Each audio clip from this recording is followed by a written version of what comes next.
Hello aspirants, welcome back to G preparation institute. मेरा नाम अंकुर शर्मा और आज हम बात कर रहे हैं इकोनॉमी सीरीज की, है ना। और इकोनॉमी में हम अभी तक डिस्कस कर चुके हैं एस्पायरेंट 6 क्लासेस को। आज हमारा जो है 7th क्लासेस है, 7वें नंबर की क्लासेस है। और जो लास्ट क्लास में हमने डिस्कस किया था एस्पायरेंट्स, तो आज हम बात करेंगे जो क्वांटिटेटिव टूल्स हैं उनके बारे में। ठीक है, मैं लिख देता हूं फिर से एक बार कि हमको क्या क्या पढ़ना है वहां से, है ना। आज हम पढ़ेंगे traditional tools.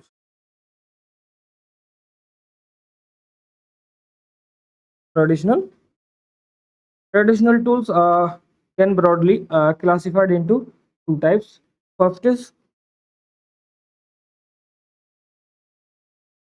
quantitative tools and second is qualitative qualitative tools। ठीक है, जब फर्स्ट की हम बात करते हैं तो ये कितने हैं? 8 टूल्स हैं। ये कितने हैं? 8 टूल्स हैं। 8 टूल्स कौन कौन से हैं उनके बारे में डिस्कस करते हैं और उनको लिख लेते हैं एक बार। पहला TRR, कैश रिजर्व रेशियो। दूसरा SLR, स्टेजरी लिक्विडिटी रेशियो। तीसरा, third, open market operation. Fourth, open market operation. Fourth में क्या है? फोर्थ में आता है bank rate. Bank rate. Fifth, repo rate. Sixth, reverse repo rate. अभी शॉर्ट में लिख देते, जब मैं इसको पढ़ाऊंगा आपको तो अच्छे से डिस्कस करेंगे कि होते क्या है ना कि इसी की सिर्फ फुल फॉर्म की ही बात नहीं करेंगे, बल्कि ये भी देखने की कोशिश करेंगे कि होती क्या है और किस प्रकार से काम करती है। फिर हम बात करेंगे जो 7 टूल्स है MSF, मार्जिनल स्टैंडिंग फैसिलिटी, और 8 टूल जो है स्टैंडिंग डिपॉजिट फैसिलिटी। यहां तक हम डिस्कस करेंगे आज की क्लासेस में। अगर यहाँ से कुछ चीजें बचती हैं, अगर टाइम रहता है तो बाकी चीजों को हम आगे डिस्कस कर लेंगे। और इसमें हम ऑपरेशन ट्विस्ट हो गया, गवर्नमेंट सिक्योरिटी एक्विजिशन प्रोग्राम 1.0 हो गया, उसको भी यहाँ पर देखने की कोशिश करेंगे। फिर आ जाएंगे जो हमारे क्वालिटेटिव टूल्स हैं इनकी तरफ, अगर टाइम बचेगा तो इस क्लास का, है ना। वरना फिर हम नेक्स्ट क्लास में इसको डिस्कस कर लेंगे। तो आइए, क्वांटिटेटिव टूल्स की मैंने आपको बताया था कल की क्लास में कि क्वांटिटेटिव टूल्स वो टूल्स होते हैं जिनसे आरबीआई लगातार कुछ ना कुछ काम करती रहती है। कुछ ना कुछ काम का मतलब क्या है एस्पायरेंट यहाँ पर? कि मतलब अगर आरबीआई देखती है कि लिक्विडिटी बहुत ज्यादा है तो इन टूल्स को चेंज कर देती है ना। या अगर ये दिखता है कि आरबीआई ये दिखता है कि लिक्विडिटी बहुत कम है तो भी जो टूल्स हैं 8 टूल्स हैं इनको चेंज करती रहती है। जब ये फेल हो जाते हैं इम्पैक्ट डालने में इकोनॉमी में, तो क्या किसकी तरफ जाते हैं? क्वालिटेटिव टूल्स की जाते हैं। लेकिन ऐसा नहीं है कि एक साथ दोनों को प्रयोग नहीं किया जा सकता, मतलब दोनों को प्रयोग किया जा सकता है एक साथ। एक आरबीआई जो है वो क्वांटिटेटिव टूल्स को भी यूज कर सकती है और क्वालिटेटिव टूल्स को भी यूज कर सकती है ना। तो आप अपने दिमाग से एक चीज निकाल दीजिएगा कि ऐसा ऐसा नहीं है कि आरबीआई दोनों टूल्स को एक साथ यूज नहीं कर सकती, कर सकती है। ठीक है, लेकिन जब ट्रेडिशनल टूल्स फेल हो जाते हैं नॉर्मल कंडीशन में, तो वहां पर क्या होता है? वहां पर हम ट्रेडिशनल टूल्स की बजाय जो नॉन ट्रेडिशनल टूल्स हैं उनकी तरफ चलते हैं। जैसे मैंने आपको बताया था, नॉन ट्रेडिशनल टूल्स में हेलीकॉप्टर हूवर, हेलीकॉप्टर ड्रॉप और नेगेटिव इंटरेस्ट रेट की बात की थी। तो आज चलते हैं, पहले चलते हैं, मैंने आपको एनडीटीएल भी बताया था और एनडीटीएल एक बार मैं यहाँ पर मेंशन भी कर देता हूँ, लिख भी देता हूँ। जब एनडीटीएल में यहाँ पर लिख दूंगा फिर उसके बाद आगे पढ़ते चलेंगे तो आगे चीजें समझ में और आसानी से आ जाएंगी। ठीक है, तो जब कल मैंने एनडीटीएल लिखा था उसी को मैं यहाँ पर लिख देता हूँ। जो NDTL, net demand and time liabilities. ठीक है, तो अगर मैं उसमें कासा या कासा की ना कहें तो क्या जोड़ दें? चलो कासा ही लिख देते हैं ना। करंट अकाउंट, है ना, और सेविंग अकाउंट जोड़ दें। और इसके साथ साथ जो फिक्स डिपॉजिट है,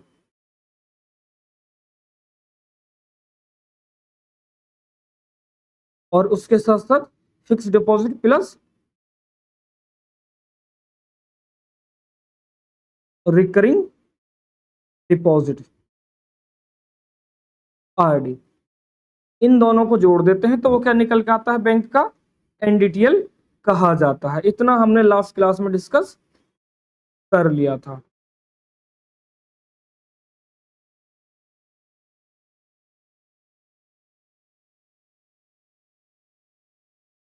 ठीक है, चलो इस तरह का बन गया है, कोई बात नहीं है।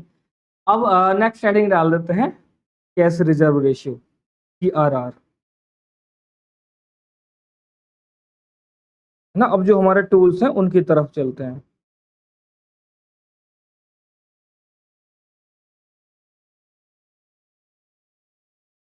Cash reserve ratio first tool है हमारा, cash reserve ratio.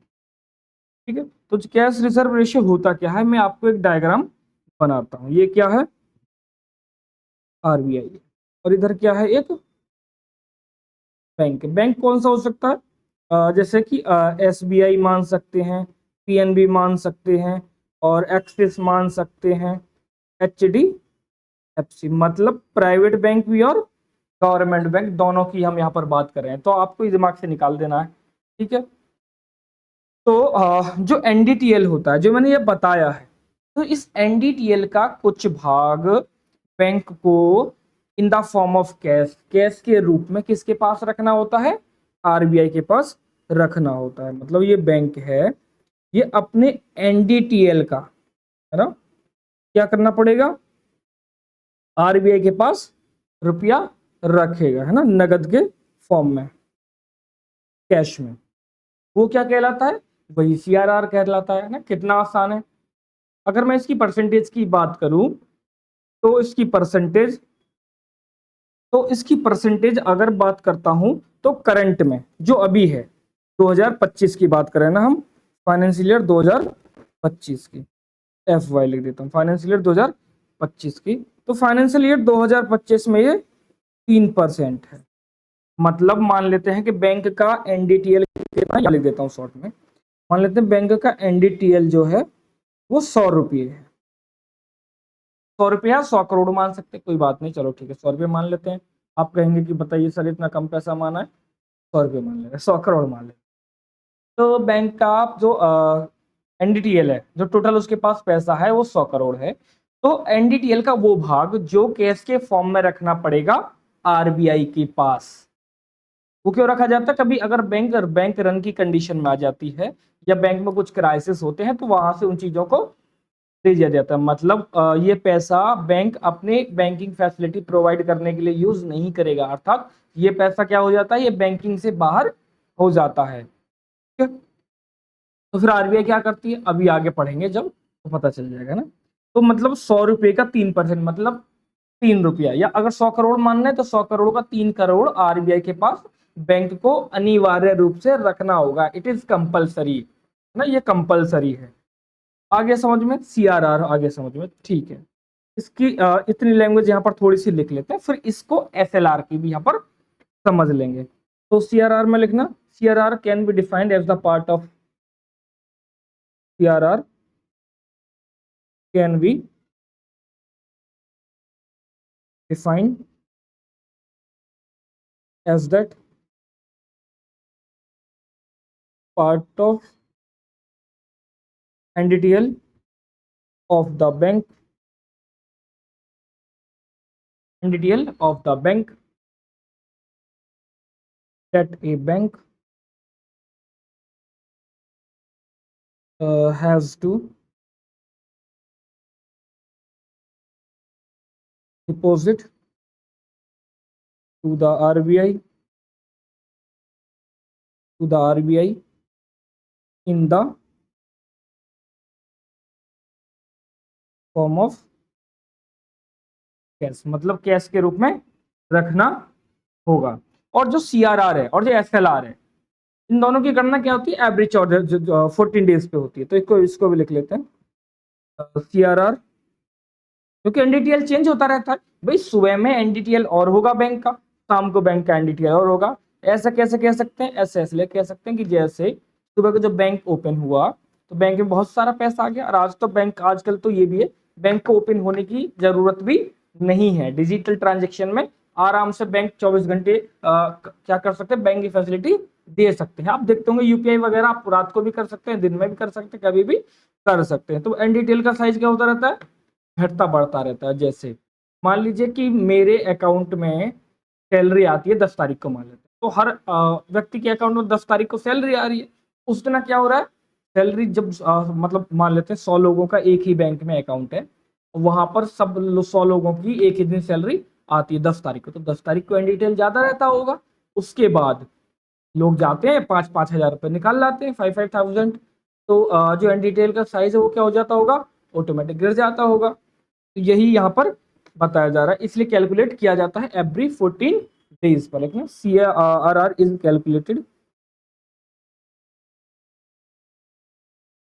Is calculated on total average deposit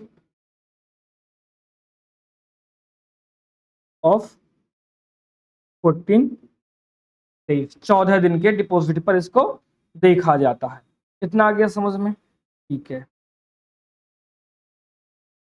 ठीक है, इसके बाद जो मैंने 3% वाला लिख दिया ना, यहाँ पर 3% मैंने लिख दिया। अब चलते हैं नेक्स्ट स्लाइड पर। नेक्स्ट स्लाइड पर समझते हैं SLR को, कि what is SLR। Stationery liquidity ratio.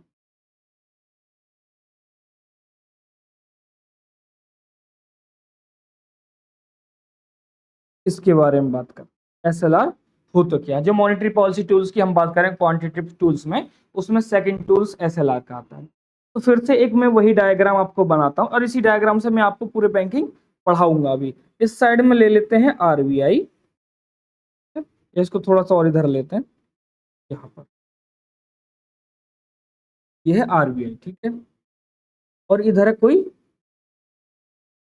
Bank, कोई भी बैंक हो सकता है, जैसे PNB है, SBI, कोई भी जो भी आप लेना चाहें। जो भारत में जितने भी कार्यरत वर्किंग बैंक है, सारे बैंकों में यही कंडीशन लागू होती है, ठीक है। तो एनडीटीएल क्या है, सॉरी SLR क्या है, कि एनडीटीएल का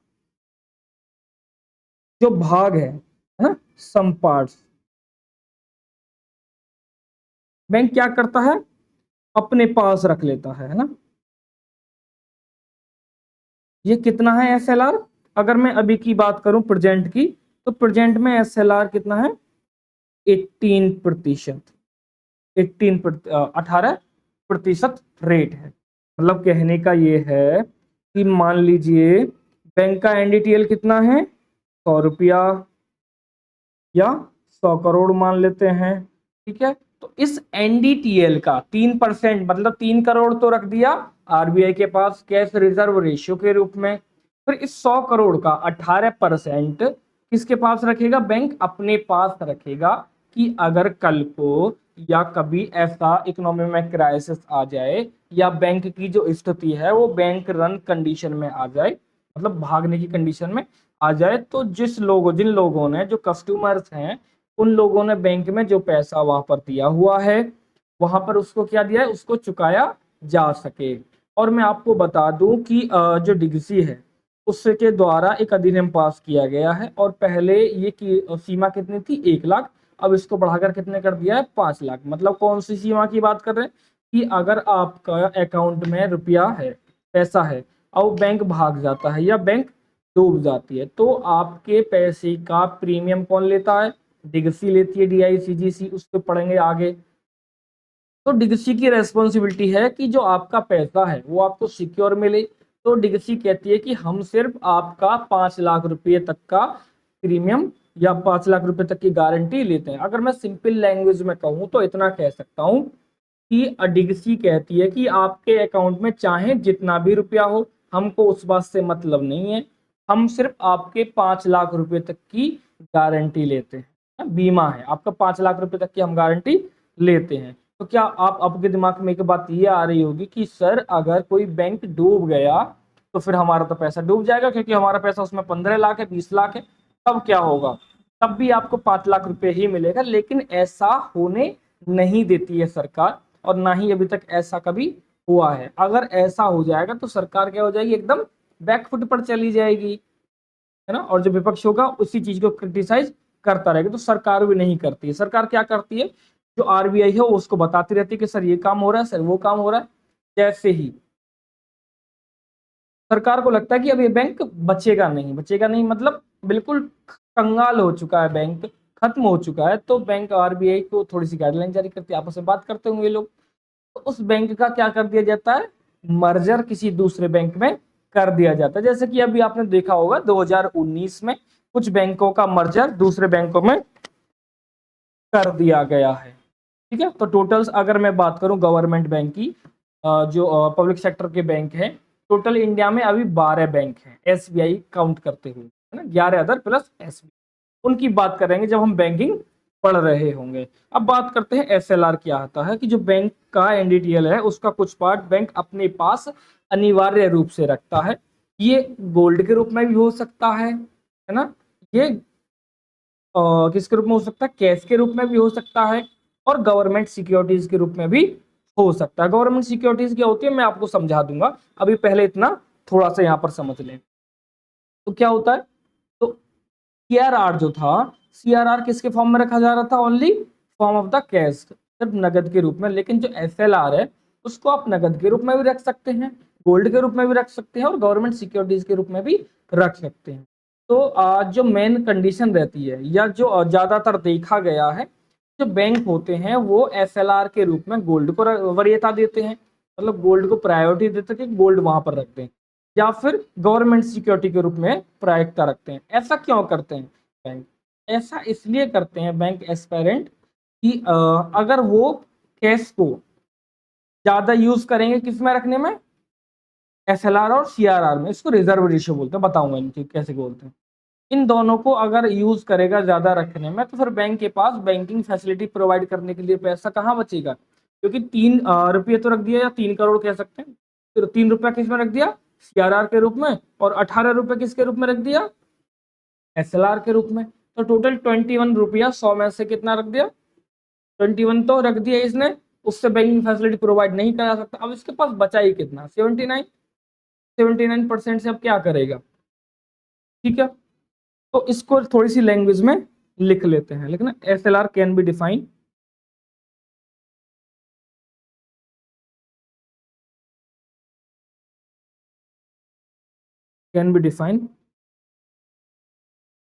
as that part of the NDTL or the total deposit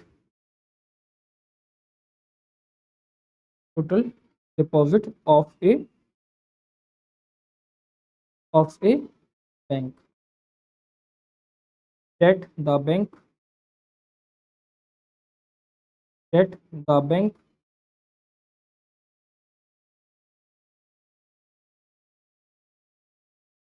that the bank has to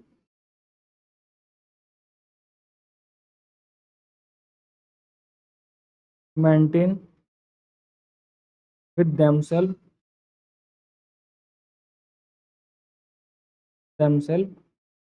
in the form of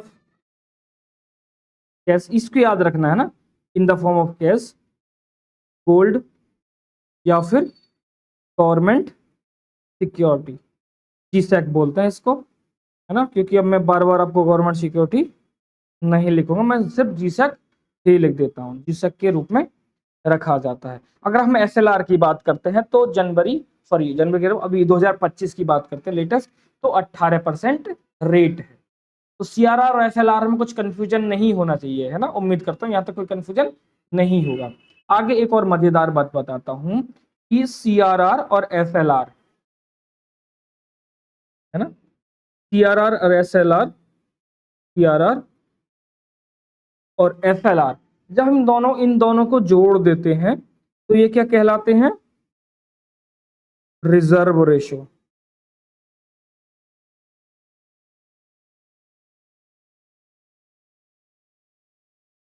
reserve ratio क्यों? क्योंकि ये पैसा एक अलग उठाकर साइड में रख दिया जाता, मतलब मेरे सामने सीधा से मैं अगर समझाऊं, मेरे सामने एक बोर्ड है, इस पर मैंने बैंकिंग फैसिलिटी अवेलेबल करानी, मेरे पास 100 रुपये हैं, मैंने 3 रुपये उठाकर किसी दूसरे व्यक्ति को दे दिए कि देखिएगा, दूसरे व्यक्ति कौन? आरबीआई के, सर देखिएगा जब मेरे को जरूरत होगी तो मैं आपसे लोन पर इतना भी पैसा ले सकता हूं, अगर इतना पैसा लूंगा तो ठीक है, और उससे ज्यादा भी लूंगा तो आप लोन पर मेरे को प्रोवाइड कराते रहिए, क्योंकि आरबीआई भी तो लोगों को सॉरी बैंकों को लोन प्रोवाइड कराता है, क्योंकि आरबीआई की रेस्पॉन्सिबिलिटी क्या है कि वो बैंक टू बैंक का काम करता है, बैंक के लिए बैंक का कार्य करता है, और बैंक टू गवर्नमेंट का कार्य करता है, मतलब सरकार के लिए भी बैंक का कार्य करता है ना। तो जैसे हमारे लिए कौन करता है बैंक का कार्य? एसबीआई, तो एसबीआई के लिए आरबीआई करता है, एचडीएफसी हमारे लिए, और एचडीएफसी के लिए आरबीआई की। अगर पैसे की जरूरत होगी एचडीएफसी को तो वो आरबीआई से ले सकता है, जैसे हमको जरूरत होती है तो हम लोन कहाँ से उठा लेते हैं? तो एसबीआई बैंक से उठा लेते, एचडीएफसी चले जाते हैं, इसलिए इनको बोलते हैं रिजर्व रेशियो। तो इसको लिख लेते हैं, थोड़ा सा मैं लिख देता हूँ लैंग्वेज में। लैंग्वेज में आपको मैं इसलिए लिखवा देता हूं ताकि अभी तो आपको समझ में आ रहा है, लेकिन जब आप इसको रिवाइज करें तो थोड़ा सा आपके पास नोट्स होना चाहिए, क्योंकि जो हमारे एग्जाम का नेचर है,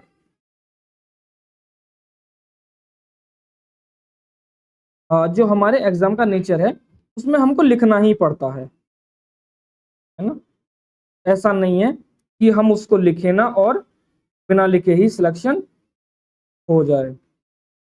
ऐसा हुआ है कभी किसी का? तो आपका भी नहीं होगा जब किसी का नहीं हुआ तो। Banking system piece together PRR and together PRR and अरे यार together PRR and SLR are known as reserve ratio. ठीक है, तो इतना समझ में आ गया आपके, तो नोट कर लेते हैं, मतलब आपको याद होना चाहिए। अब बात कर लेते हैं, यहाँ पर एक टर्म आया है गवर्नमेंट सिक्योरिटी, जो लास्ट में मैंने यहाँ पर बताया आपको, है ना। तो गवर्नमेंट सिक्योरिटी की बात कर लेते हैं कि आखिर ये होती क्या है और कैसे जारी की जाती है। तो नेक्स्ट हेडिंग डाल देंगे, मतलब टूल्स नहीं है ये, इसके जो जो टूल्स में मैं यही करूंगा, जो जो टर्म्स आते रहेंगे जहां आपको लगेगा कि यहाँ समझाने की जरूरत है, मैं वहां आपको समझाता रहूंगा। तो नेक्स्ट हेडिंग डाल देंगे गवर्नमेंट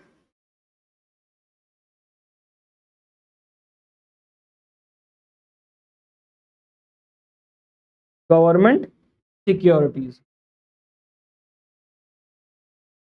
तो गवर्नमेंट सिक्योरिटीज की बात करते हैं। तो गवर्नमेंट सिक्योरिटी वो सिक्योरिटी होती है जो गवर्नमेंट की परिसंपत्तियां होती हैं, और इनको जारी कौन करता है? आरबीआई जारी करता है। जब इन स्टार्टिंग में इनको इश्यू किया जाता था एस्पेरेंट, तो इनको एक कागज पर जारी कर दिया जाता था। मानो जैसे कि कोई मेरे पास कागज अगर है, हाँ, मान लेते हैं जैसे यही है, ये मेरे पास एक कागज या एक बॉक्स है, कागज मान लेते हैं इसको, प्लेन कागज मान, तो यहाँ पर लिख दिया जाता था कि वो सिक्योरिटी कौन सी होगी, और नीचे आरबीआई अपनी मोहर स्टंप लगा देता था।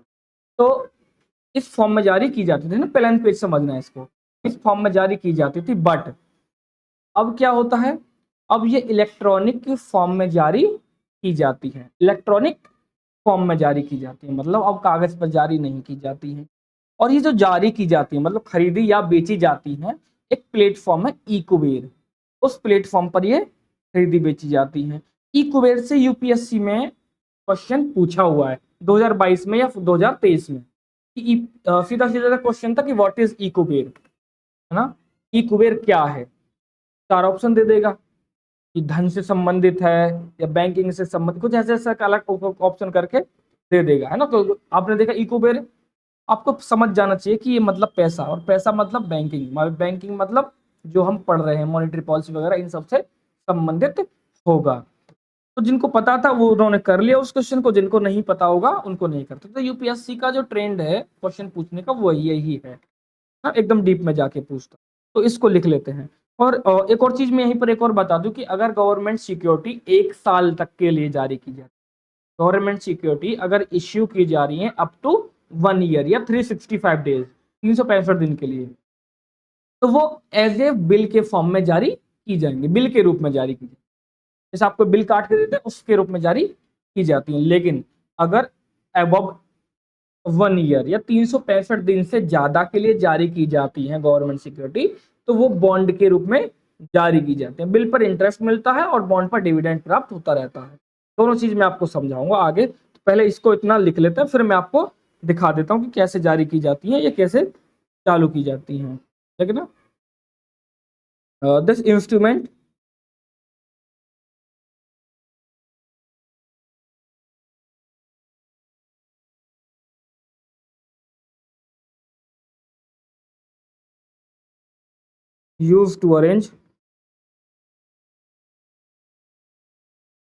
used to arrange the loan for the government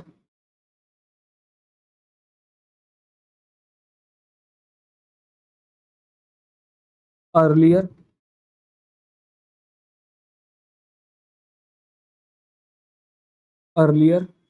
they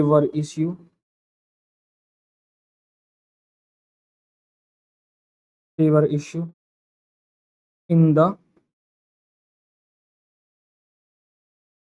form of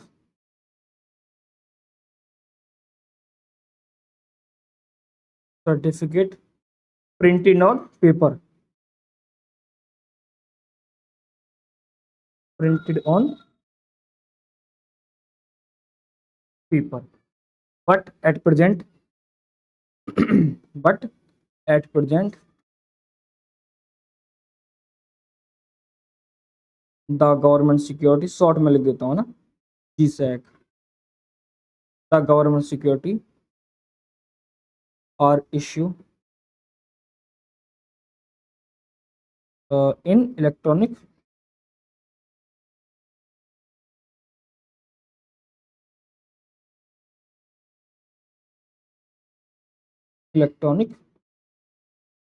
form on eCubear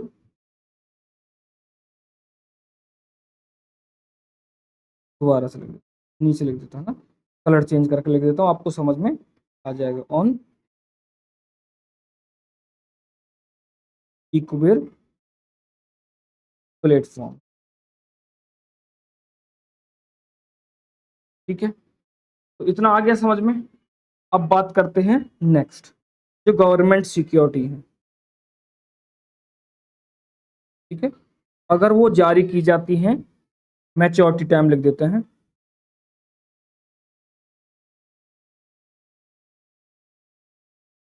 maturity time up to 1 year, और इधर दो साइड लिख देते हैं मैच्योरिटी टाइम अबव 1 ईयर, मतलब 1 साल तक के लिए और 1 साल से ज्यादा के लिए। तो अगर ये 1 साल तक के लिए जारी की जाती है एस्पायरेंट, तो ये जारी की जाती हैं as a form of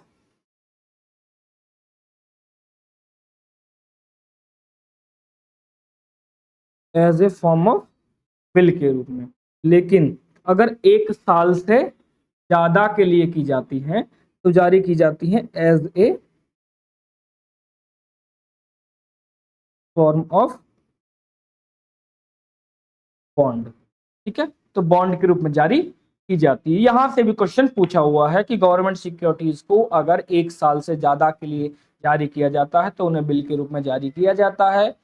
statement right है या रॉन्ग? तो स्टेटमेंट सीधा सीधा सा रॉन्ग है। अगर आपको कंसेप्ट पता होगा तभी आप कर पाएंगे, वरना आपको देखा कि गवर्नमेंट सिक्योरिटी बॉन्ड भी तो होते हैं या गवर्नमेंट सिक्योरिटी की सिक्योरिटी बिल भी तो होती है, लेकिन यहाँ पर आपको मैच्योरिटी टाइम के बारे में देखना होगा या टाइम पीरियड जो रहेगा उसके बारे में देखना होगा कि अगर 1 साल तक के लिए है तो बिल के रूप में होगा, और अगर 1 साल से ज्यादा का है तो फिर बॉन्ड के रूप में होता है। ठीक है, अब बात करते हैं इससे आगे ऑपरेशन या ओपन मार्केट ऑपरेशन, है ना, नेक्स्ट टूल थर्ड। अब तक हमने एसएलआर देख लिया और सीआरआर देख लिया। अब हम देखते हैं, चलो मैं एक काम करता हूँ, आपको यहाँ पर नंबरिंग कर देता हूँ उन चीज़ों की जो टूल्स हैं। बाकी तो मैंने लिखवा ही दिया फिर भी, और फिर भी आपकी सुविधा के लिए ये काम कर देते हैं। पहला नंबर 1, ठीक, फिर आएंगे यहाँ पर और जो एसएलआर है तो कर देंगे और यहाँ पर नंबर लिख देंगे 2। फिर आएंगे नेक्स्ट गवर्नमेंट सिक्योरिटी जीसैक, और यहाँ पर आ जाएंगे तीसरा number open market operation, open market operation. Open market operation होता क्या है की बात करते हैं। जब गवर्नमेंट, जो गवर्नमेंट सिक्योरिटी है या आरबीआई है, जो गवर्नमेंट सिक्योरिटी है, इनकी खरीद बिक्री करती है, मतलब क्या करती है, बाय करती है और सेल करती है। तो जो ये बाय और सेल हो रहा है, इसी मार्केट को क्या बोलते हैं, ओपन मार्केट ऑपरेशन बोला जाता है। और ये दोनों, जो बाई हो रहा है और सेल हो रहा है, ये एक प्लेटफॉर्म पर होता है। वो प्लेटफॉर्म मैंने आपको बता दिया, प्लेटफॉर्म का नाम है ई कुबेर, है ना।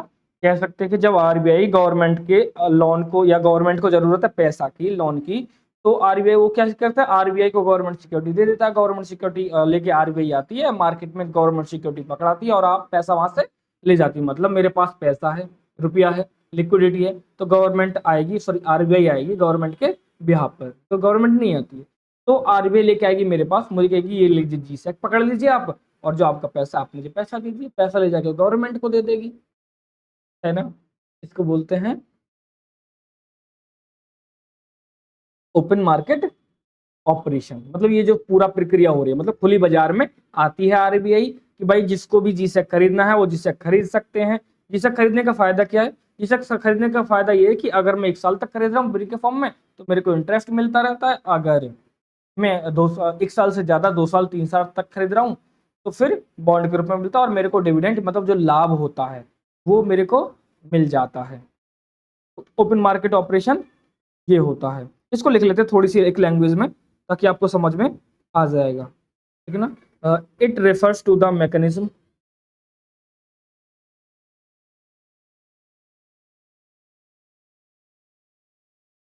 To the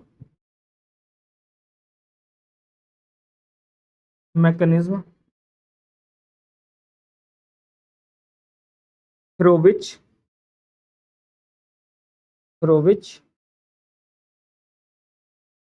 RBI purchases and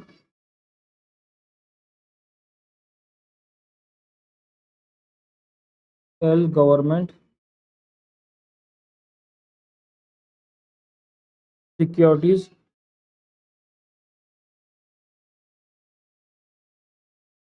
securities in the form of bill and bonds and bonds to the bank as well as financial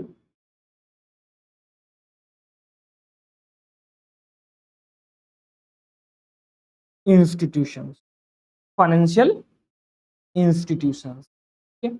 इसके बाद लिख लेना next point, they are buy and sell, buy की सेकंड फॉर्म लिख लेंगे ना, and sold in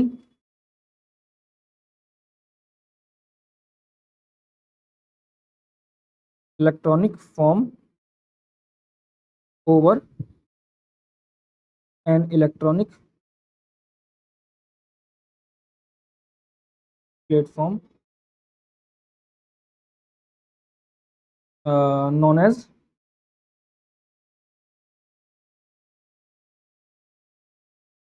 Ecoware, known as Ecoware, या इसको कैपिटल में लिख दे तो आपको समझ में आएगा, कलर भी चेंज कर दे, है ना, आपको एकदम से अट्रैक्टिव लगने लगेगा। ई का मतलब जो इलेक्ट्रॉनिक फॉर्म है, KUBER, धन के देवता कुबेर। ठीक है, तो यहां तक समझ में आ गया। चलो ठीक, अब बात करते हैं नेक्स्ट ऑपरेशन ट्विस्ट की। नेक्स्ट हेडिंग डाल देंगे ऑपरेशन ट्विस्ट।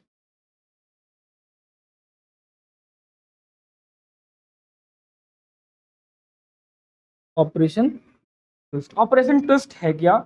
ऑपरेशन ट्विस्ट जो ओपन मार्केट ऑपरेशन है उसी का क्या है, एक नेक्स्ट स्टेप या नेक्स्ट वर्जन कर सकते हैं, या एक अपडेट वर्जन कह सकते हैं, क्योंकि वहां पर क्या करती है आरबीआई, एक बार खरीदने आती है और एक बार बेचने आती है, लेकिन यहाँ पर क्या होता है, खरीद बिक्री दोनों साथ साथ होते रहते हैं। जैसे कि आपने देखा होगा जब आप मेले में जाते हैं घूमने, तो वहां ट्विस्टिंग वाली कार होती है जिसमें आप झूला झूलते हैं, वो एक बार ऐसे जाती है और दूसरी बार ऐसे जाती है, एक बार ऐसे जाती है और अगले ही पल क्या हो जाती है, ऐसे हो जाती है, उसमें चक्कर आ जाता है मेरे को तो, है ना।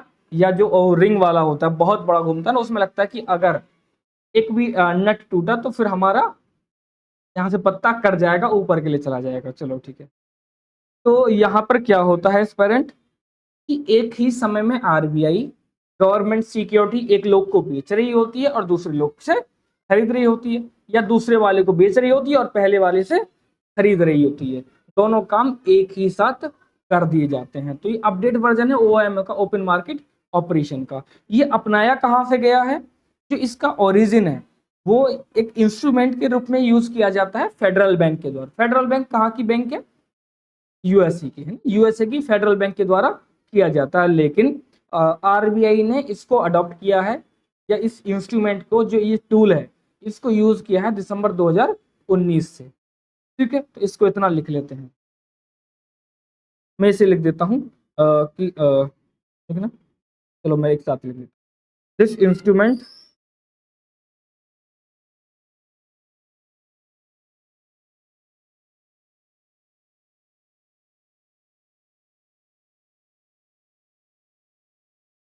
this instrument has been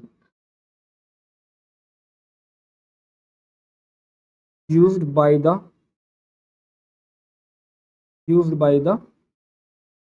Federal Bank, Federal Reserve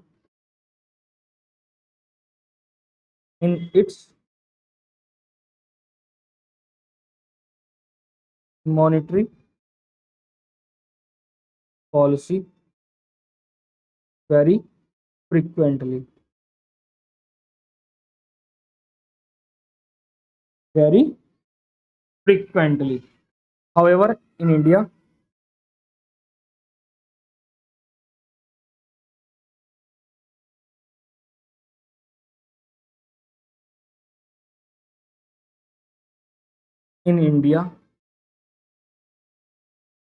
this concept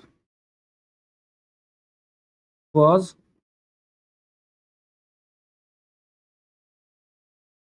brought by RBI in December 2019. 2019 में लाया जाता है। इसमें क्या होता है,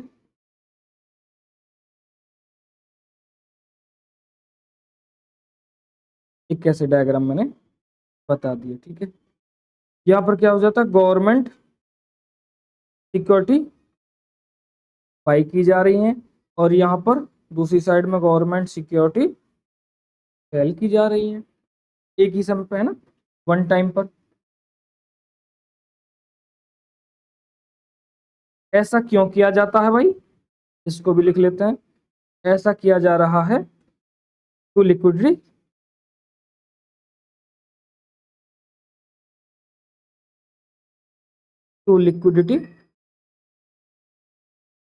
मैनेजमेंट, लिक्विडिटी मैनेजमेंट करने के लिए, मतलब जो मार्केट में, जो बाजार में तरलता है, उस तरलता को मैनेजमेंट या मैनेज करने के लिए ऑपरेशन ट्विस्ट चलाया जाता है। ठीक है, अब बात करते हैं नेक्स्ट टूल का, फोर्थ नंबर का, बैंक रेट। ठीक है,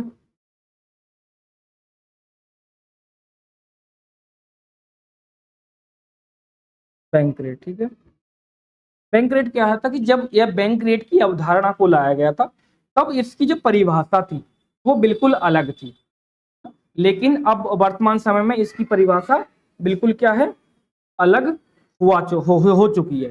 जब प्रारंभ में था तो बैंक दर वह दर हुआ करती थी जिस पर आरबीआई बैंकों को ऋण दिया करती थी, मतलब बैंकों को क्या दिया करती थी, लोन दिया करती थी। लेकिन जब 1999 में 1999 में LAF कॉरिडोर लाया जाता है, लिक्विडिटी एडजस्टमेंट फैसिलिटी लाया जाता है। तो इसमें दो कंसेप्ट लाए गए एस्पायरेंट, एक तो लाया गया रेपो रेट का कॉन्सेप्ट, और दूसरा लाया गया रिवर्स रेपो रेट का कंसेप्ट। इन दोनों कंसेप्ट को यूज किया जाने लगा, मतलब यहां पर लाया गया था प्रैक्टिकल बेसिस पे।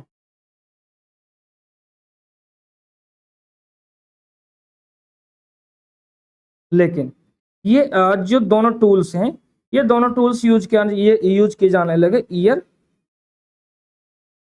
2000 से। कौन कौन से, जो रेपो रेट है और जो रिवर्स रेपो रेट है।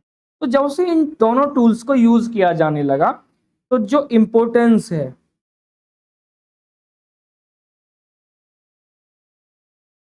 Importance of bank rate decrease, क्या हो गई, जो इसकी महत्ता है या जो इसकी महत्वपूर्णता है वो कम हो गई। और जो इसकी डेफिनेशन है,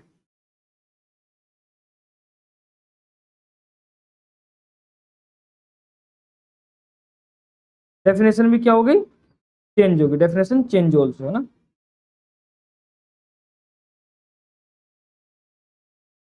ठीक है, इतना सा कंसेप्ट था कि जो प्रारंभ में जब बैंक रेट को लाया गया था 1999 से पहले, तो ये बेहतर हुआ करती थी जिस पर आरबीआई बैंकों को लोन देता है। लेकिन 1999 में प्रैक्टिकल बेसिस पर एक लाया गया LEF corridor, liquidity adjustment facility, corridor नहीं एलईएफ मान सकते हैं, लिक्विडिटी एडजस्टमेंट फैसिलिटी। उसमें दो कंसेप्ट लाए गए, एक था रेपो रेट का, एक था रिवर्स रेपो रेट का। इससे आगे इन दोनों को ही समझेंगे, आप बैठ जाएगी थोड़ा, रेपो रेट क्या है और रिवर्स रेपो रेट क्या है। तो फिर 2000 बाद सन 2000, मतलब इसके एक साल बाद ही इसको पूरे देश में लागू कर दिया गया। आरबीआई ने कह दिया कि आज से हम लिक्विडिटी एडजस्टमेंट फैसिलिटी को लागू कर रहे हैं। तो जब से रेपो रेट आया है या रिवर्स रेपो रेट आया है, तब से जो बैंक रेट है उसकी इंपोर्टेंस थोड़ी सी कम हो गई है और इसकी डेफिनेशन पूरी कंप्लीटली चेंज हो गई है। अगर वर्तमान में कहें तो वर्तमान में बैंक रेट वह दर होती है जिस पर बैंक्स पर पेनल्टी लागू की जाती है अगर बैंक सीआरआर रखने में चूक जाता है या एसआरआर रखने में चूक जाता है। मतलब जो मैंने बताया था ना, 3% है सीआरआर और 18% है एसएलआर। अगर कोई बैंक उस पैसे को रखने में या उस रिजर्व रेशियो को रखने में चूक कर जाता है या रख नहीं पाता, तो उस पर पेनल्टी लगाई जाती है इस बैंक रेट के द्वारा। मतलब अगर हम बात करें तो बैंक रेट आज के समय में सिर्फ एक पेनल्टी रेट के रूप में काम करती है। ठीक है, इतना इसको थोड़ा सा लिख लेते हैं, समझ में तो आ ही गया होगा, बिल्कुल आसान आसान लैंग्वेज मैंने आपको समझा दिया है। ठीक है, तो अब यहां से लिखेंगे इसको, नेक्स्ट स्लाइड पर चलते हैं। लिखना bank rate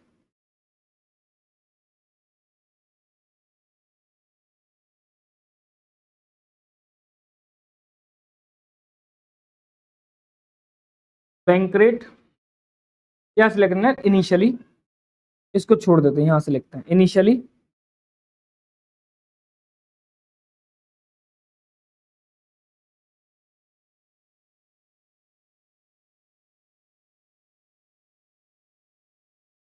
bank rate used to be that rate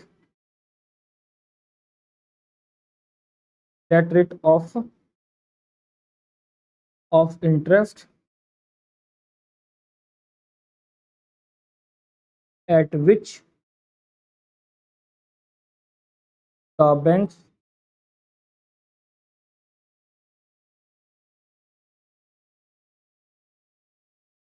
borrow for long term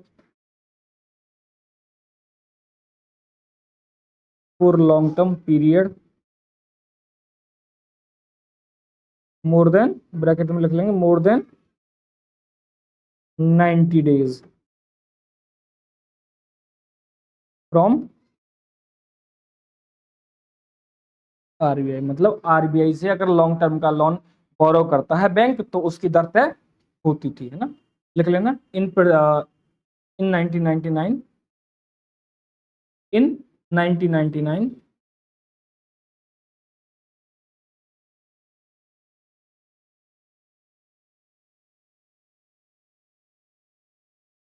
1999 on experimental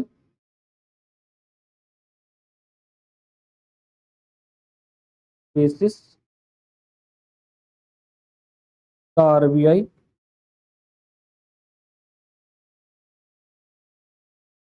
introduced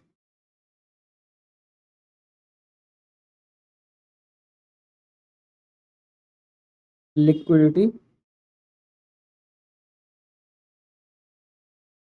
adjustment facility। Bracket में लिख लेंगे repo rate and reverse repo rate. फिर इसके बाद लिखेंगे from 2000 from year 2000 onwards this liquidity adjustment facility was made permanent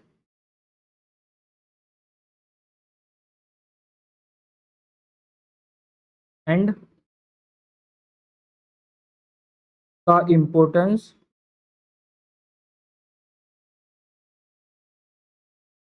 of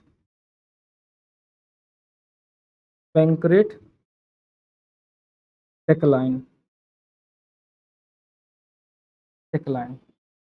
at present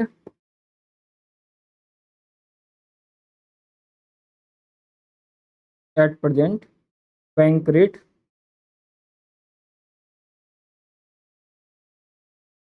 serve as a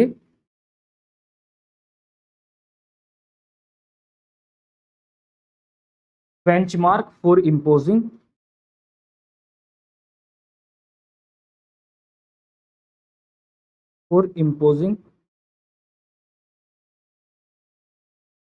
penalties on the bank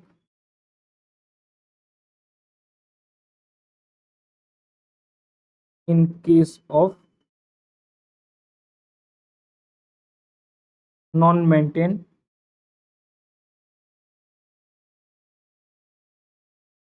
maintenance लिख लेंगे ना, non maintenance of cash reserve ratio and SLR strategy liquidity ratio by the RBI। ठीक है, अगर बात करते हैं bank rate की परसेंटेज की, तो जो 6 जून 2025 को रिवाइज की गई है, तो लिख लेते हैं बैंक रेट क्या है। अभी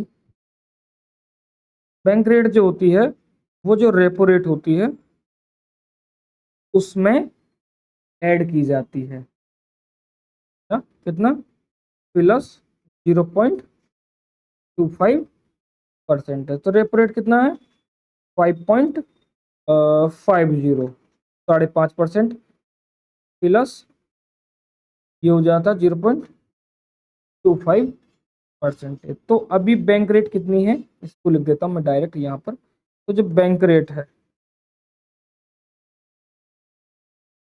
वो निकल के आती है स्टूडेंट्स 5.75%। ये लेटेस्ट है जो जून 2025 की, अभी 6 जून को रिवाइज किया गया है। अब बात करते हैं इससे आगे बात करते हैं रेपो रेट पर। रेपो रेट को नेक्स्ट हेडिंग डाल देंगे 5वें नंबर्स का टूल से हमारा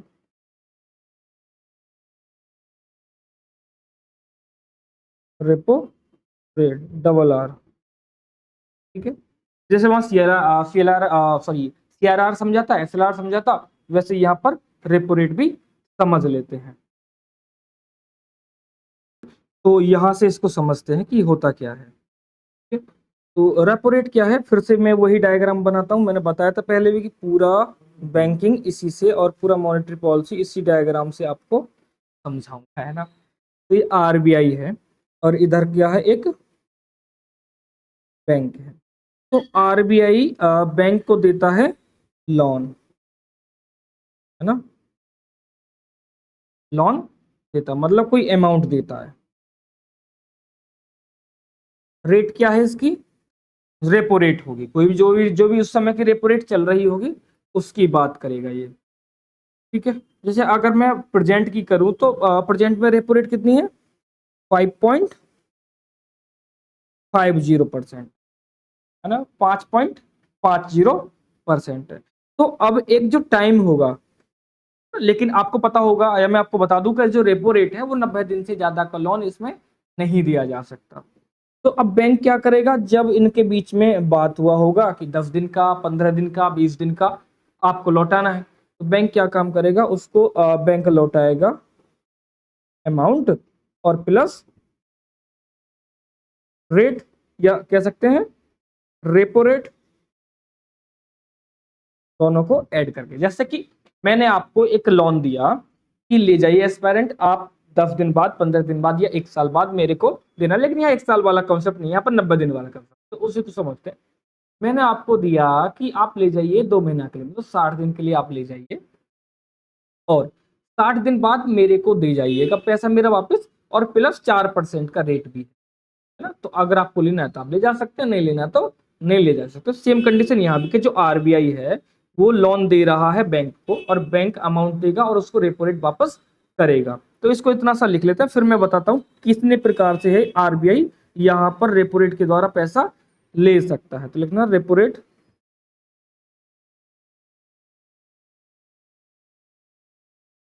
refers to the refers to the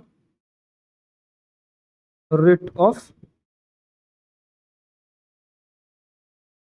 of interest at which the bank borrow for short time, just short term period from the RBI. अब बात करते हैं जो रेपो रेट है, नेक्स्ट स्लाइड पर चलते हैं। जो रेपो रेट के द्वारा लोन लिया जाता है वो दो तरह से लिया जा सकता है। एक को बोलते हैं ओवरनाइट रेपो, मतलब एक रात तक के लिए पैसा,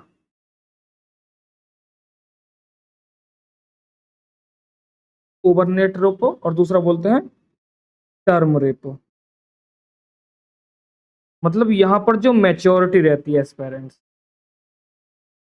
ठीक है, मैच्योरिटी या टाइम पीरियड लिखते हैं, यहाँ पर टाइम पीरियड लिख देते हैं। टाइम पीरियड रहेगा ओनली 24 आवर्स के लिए दिया जाएगा। और जो टोटल लोन रहेगा, जो लोन रहेगा वो भी कितना रहेगा, उसको भी यहाँ पर लिख देता हूँ, है ना, लिख लेना। द मैक्सिमम अमाउंट ऑफ, पहला पॉइंट तो आपको ये रखना है, ठीक है। तो लिखना द मैक्सिमम, या मैक्सिमम लिख सकते हैं direct, maximum amount that is not more then 0.25% of the of its NDTL. NDTL मतलब जो बैंक का साइज होगा उस एनडीटीएल का, मतलब जो एनडीटीएल है उसका 0.25% से ज्यादा नहीं हो सकता है, और मैच्योरिटी टाइम कितना रहता है, ओनली 24 आवर्स रहता है। अब बात करते हैं जो टर्म रेपो है उसकी तरफ चलते हैं। जो टर्म रेपो है यहाँ पर मैच्योरिटी टाइम कितनी रहती है, टाइम कब, टाइम लिख देते हैं सीधा सीधा। टाइम जो रहता है यहाँ पर 7 डेज, 14 डेज, 21 डेज, ऐसे ऐसे करके 90 डेज, मतलब 90 दिन से ज्यादा नहीं हो सकता। और जो मैक्सिमम अमाउंट है,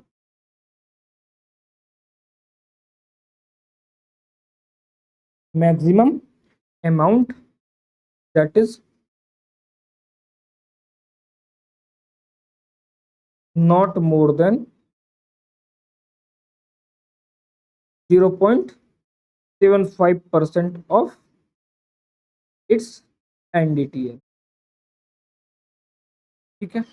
आ गया समझ में। रेपो रेट क्या है कि जो बैंक पैसा दे रहा है, सॉरी आरबीआई पैसा दे रहा है बैंक को, लोन या अमाउंट जो भी होगा, उसके बदले में एक मैच्योरिटी टाइम फिक्स हो जाने पर बैंक आरबीआई को वापस करेगा जो उसने पैसा दिया होगा। मतलब 100 करोड़ दिया तो उस पर रेट लगा के, 1000 करोड़ दिया तो उस पर लगा के। लेकिन ये जो रेपो रेट रहेगा दो तरह से रहेगा। एक तो एक दिन के लिए, मतलब 24 घंटे के लिए। तो जो 24 घंटे के लिए लोन मिलेगा वो टोटल एनडीटीएल का 0.25% से ज्यादा कभी नहीं होगा। फिर दूसरा जो है टर्म रेपो, जो उसमें 7 दिन, 14 दिन, 21 दिन और 90 दिन तक का लोन मिल सकता है। वहां पर भी क्या है, जो लोन के अमाउंट रहेगा वो टोटल एनडीटीएल का 0.75% से ज्यादा नहीं होगा। इतना समझ में आ गया। अब आगे चलते हैं, नेक्स्ट जो 5 नंबर का टूल्स है उसको यूज करते हैं, सॉरी 6 नंबर का है ना, जो भी होगा 5 6 जो भी होगा उसकी बात देख लेते हैं। Reserve, sorry reverse, reverse repo rate,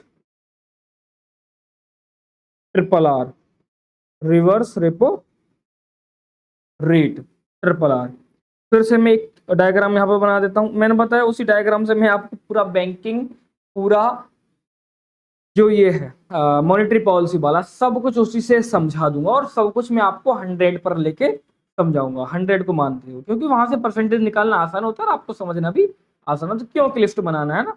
हाँ, जो परसेंटेज निकालना सिखाएंगे वो आपको मैथ वाले सर सिखाएंगे। तो जैसे इस साइड लेते हैं आरबीआई, ये आरबीआई, ये है भाई हमारा बैंक, कोई भी बैंक। तो यहाँ पर जो मैकेनिज्म है, जो मैंने मैकेनिज्म यहाँ पर बताया था, इसका उल्टा हो जाता है। ठीक है, उल्टा कैसे होगा मैं बताता हूँ। यहाँ पर बैंक, जो कमर्शियल बैंक हैं, वो आरबीआई को क्या देते हैं, लोन देते हैं या अमाउंट देते हैं, मान लेते हैं जो भी होगा, अमाउंट देते हैं। तो उनके भी एक क्या रहेगी, शॉर्ट टर्म की मैच्योरिटी रहेगी, मतलब 90 दिन से ज्यादा का नहीं होगा। तो आरबीआई भी क्या काम करेगी, जब मैच्योरिटी टाइम पूरा हो जाएगा तो जो अमाउंट है और जो रिवर्स रेपो रेट है उस सहित वापस कर देगी। अगर मैं बात करता हूं रिवर्स रेपो रेट की, तो प्रेजेंट में,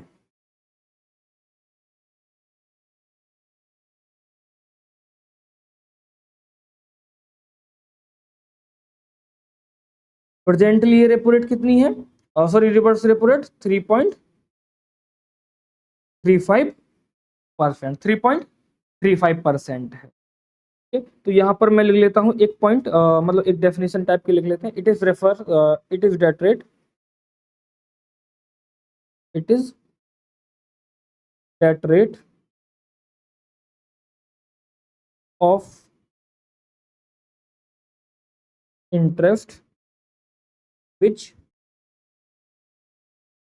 at which the RBI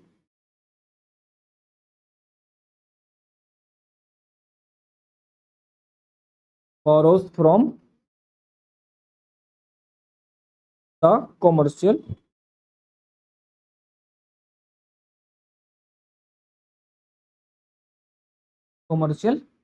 banks, है ना। At presently this rate is 3.35%। ये हम बात करें जून 2025। ठीक है, इसके बाद जो हमारा नेक्स्ट टूल है वो है मार्जिनल स्टैंडिंग फैसिलिटी।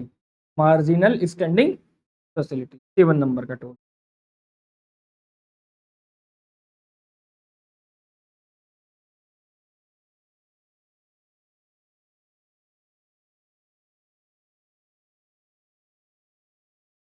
इसको क्या बोलते हैं? MSF, marginal standing facility. It was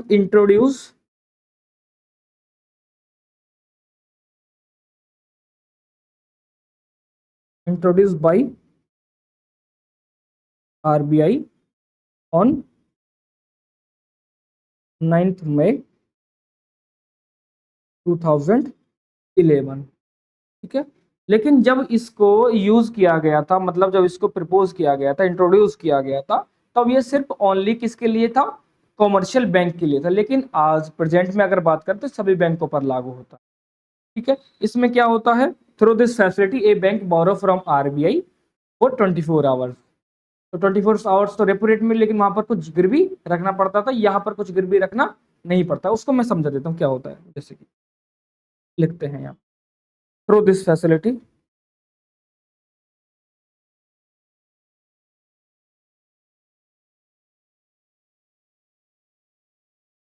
through this facility a bank may borrow, a bank may borrow from the RBI,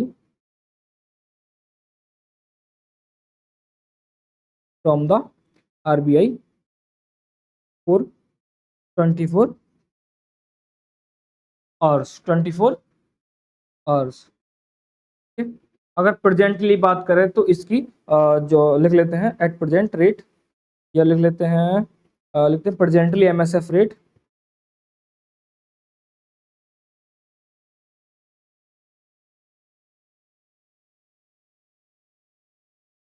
rate is 5.75%, 5.75%।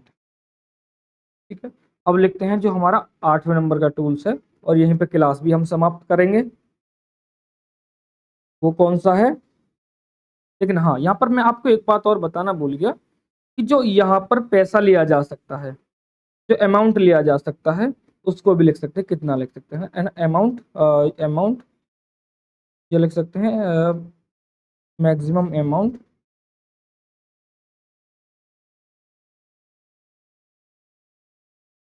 Not more than, maximum amount बोरो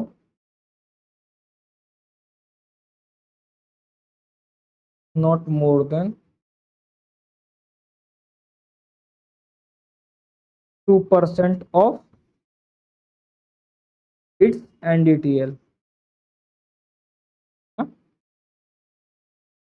तो ये आप याद रखना है।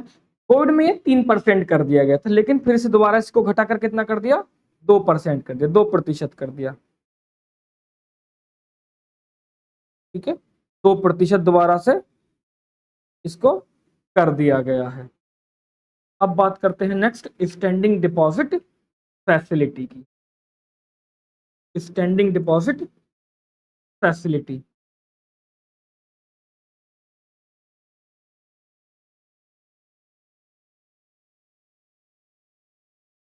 SDF।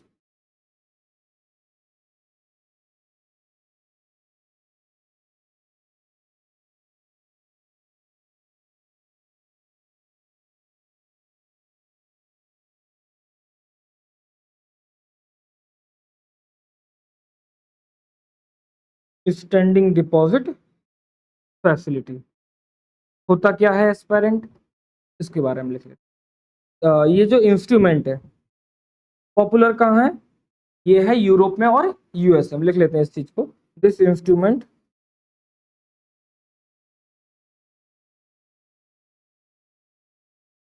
was popular in the USA, America में है ना, and Europe, under this facility, India की बात कर लेते हैं हम ना, अंडर दिस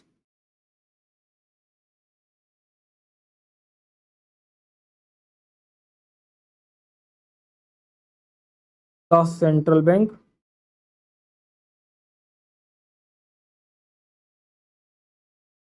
है ना, यूएसए की बात करें सेंट्रल बैंक, तो हमारे यहाँ पर क्या है, आरबीआई लिख लेते हैं इसको ब्रैकेट में, आरबीआई में बोरो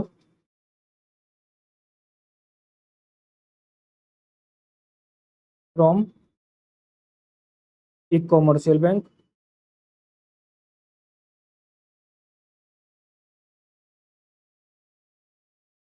even without pledging any government